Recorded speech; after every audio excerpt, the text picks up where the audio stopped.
Chains are as indispensable today as they were thousands of years ago. Ancient historians referred to the use of metal chains for jewelry, shackles, and construction. Today, chains are used for those very same purposes and many more.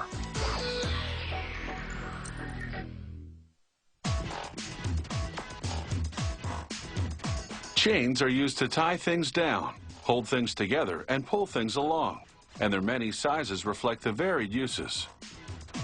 To make a chain, a turning drum uncoils this wire rod and pulls it through a steel guide ring to a steel draw box. Grease inside the box lubricates the wire. On its way out of the box, the wire goes through a die, such as the one being demonstrated here. The die has a smaller diameter than the wire, and as the turning drum pulls it through, the wire narrows, hardens, and becomes stronger. Now, electrically driven tools move in from all sides. This is a forming machine. A tool called a jaw propels the wire forward, while another jaw pushes on the wire, bending it around a steel pin. It forms a C shape. Another forming tool closes the C, completing one link in the chain. And then another jaw makes the next link. This machine is making jack chain, which is usually used to hang lights.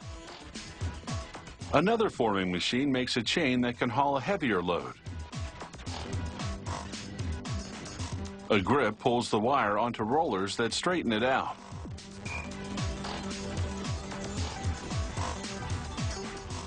Steel cutters now make notches on both sides of the wire. These notches mark the place where the wire is to be sliced into link-sized pieces. A mechanized knife makes the final cut at the notches. Next, roller arms loop a cut piece of wire around a steel finger. The roller arms make it look easy, but they're actually exerting tons of pressure in order to shape this wire. After the rollers form the link, a pliers-like tool grabs it and turns it around. This positions the completed link so that it can connect with the next link as it's shaped.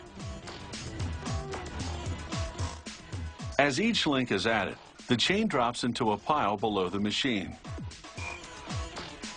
There are dozens of forming machines in most chain factories. Each machine makes 50 to 60 links per minute. That's about 250 feet of chain per machine hour. To put that into perspective, one machine could make a chain as long as the Empire State Building is high in just under 6 hours.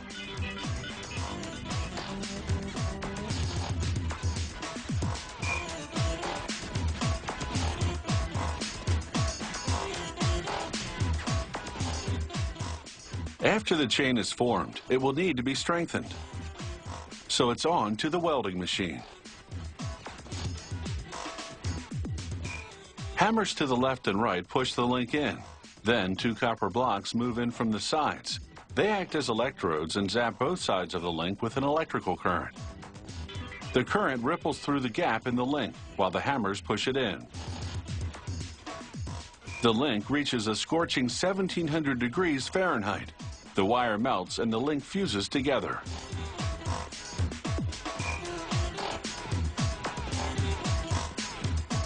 Now a pulley system drops the freshly welded chain into a heat-treating coil.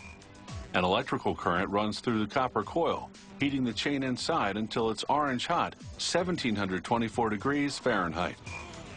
The pulleys lower the chain into a tub of water to cool.